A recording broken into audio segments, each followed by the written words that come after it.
Recently, I overheard my family discussing the fact that Disney now does a lot of copy and pasting of attractions all around Disney parks all around the globe. Now, when my family's talking about copying and pasting, they're referring to Disney's tendency to take an extremely successful attraction at one park around the globe somewhere and making a very similar version of it in another Disney park somewhere else. They do this for two primary reasons. First, they know that they have a successful attraction that guests are going to love to experience, and the lines for them will be very, very long.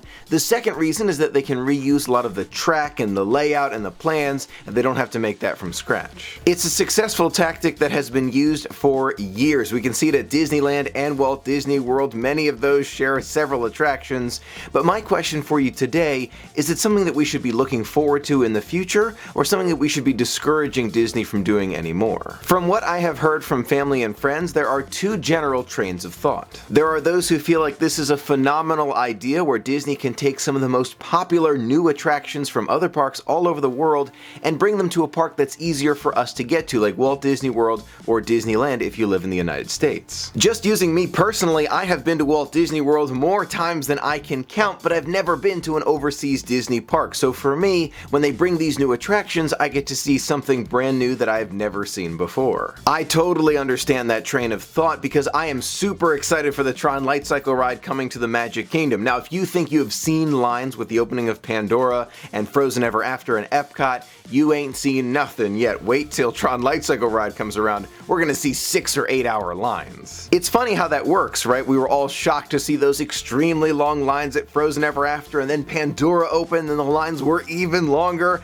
I guess we should just expect to see extremely long lines for Tron Light Cycle ride. But what about those who feel like this is a bad idea? For some, it might feel like Disney's not being innovative anymore, and they may even say that Disney feels a little bit lazy now. For those who have had the opportunity to travel the world and see all of the different Disney parks, I can understand you not wanting to see the same ride or a very similar ride over and over and over again with all the different parks. I can understand that train of thought as well, but only to a degree. For example, when I went on It's a Small World at Disneyland, it's so similar inside to Walt Disney World, I feel like I may have been able to skip it. However, the outside queuing area and the boats going outside with the topiaries, that was just something special for me. It's very different from Disney World when it comes to the outside area, but the inside was very similar. By contrast, you have Space Mountain at Disneyland, which has the seating side by side, which to me changes the ride entirely. Besides the Hyperspace Mountain overlay and the decor changes, one of the biggest differences between Disneyland and Disney World when it comes to Space Mountain is the orientation of the seats. You'll notice that they're not all lining up, they're side by side. There is no doubt that Disney does do a lot of this copy and pasting, but do I feel like it's a necessarily bad thing? I don't, because of one big reason, and we're coming back to Space Mountain here. It's the fact that Disney can tweak it just enough to make it feel like a brand new experience. To me, I've ridden Space Mountain at Walt Disney World so many times and it never gets old to me. I think of Disneyland Space Mountain and it's a totally different experience that I want to go on again and again and again. Disney Imagineering and management have an extremely difficult task. All of those who have a decision in what the future of Disney parks might look like have an extremely difficult job trying to make as many guests happy as possible, from those who love the high-tech rides, the thrill seekers, those who love the classics or just want to see stage shows. Just imagine sitting in a room with 10 other representatives from Disney, all with different schools of thought of how they should move this company forward and the parks forward in the future. It's mind-boggling. So what can Disney do differently? What can they change to make the perfect park possible? Should they continue with the copy and pasting?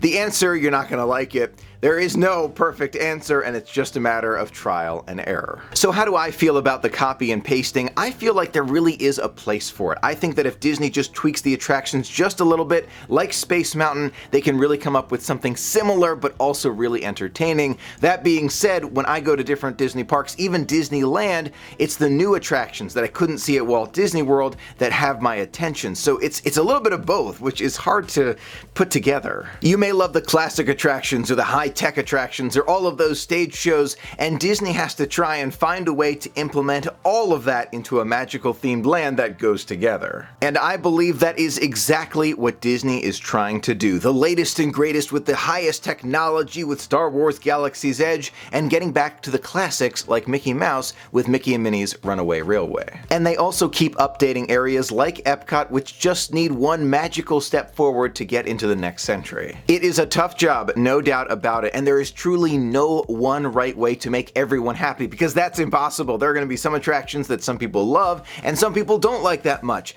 But in the end, and this is the exciting part, in the end, we have the final say. If we don't like something, we just don't prioritize it, and Disney realizes that after a certain amount of time, the attendance for this one attraction is not that high and guests really don't like it. They do surveys to make sure that's how we feel, and then they change it. One example that I can think of that took way too long to close, Stitch's Great Escape. Replaced Alien Encounter in the Magic Kingdom in 2004, and after 14 short years, those are Disney years, Disney decided to close it. I feel like 14 was already too long, and many of us agree with this one, but it goes to show, we decided not to go to it that much. We showed with our attendance, and then Disney closed it. That can work both ways, however. If there's an attraction that you love, for me, one example, the Great Movie Ride, and it's not getting as much attendance as several other attractions around Walt Disney World, Disney might decide to close it and replace it with Mickey and Minnie's Runaway Railway. I'm sure I'm going to love the new attraction. I know I will. But the Great Movie Ride was one of those classics that I loved a lot. I didn't feel like it was time for it to go away,